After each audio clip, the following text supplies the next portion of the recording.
Kwa majina mimi ni Daniel Mwene, nafanya kazi Bama. Hii ni kazi yetu iliharibiwa na Kanjole asubuhi.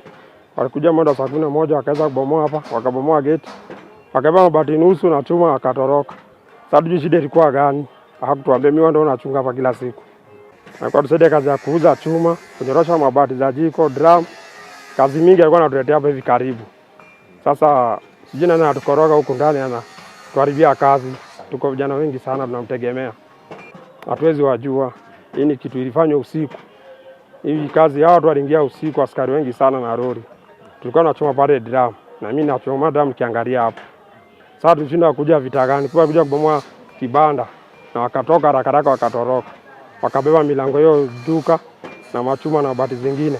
Mimi ni Joshua Sagimo, chairman ya Bondeni GTZ Jua Kali. Tumepata kama sedi ya memba yangu imebomolewa.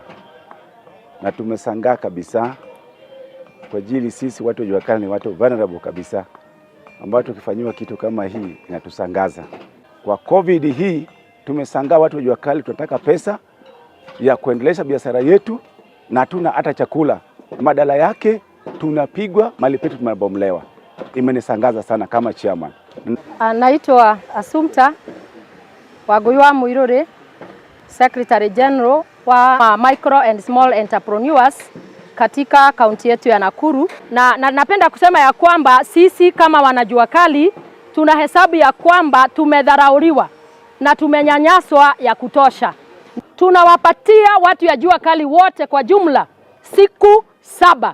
Muwe mumetuondolea huyu madam na mumetuletea another sido, yule atatuangalia masilahi yetu, mwenye atajua amewekwa kama macho ya serikali kwa niaba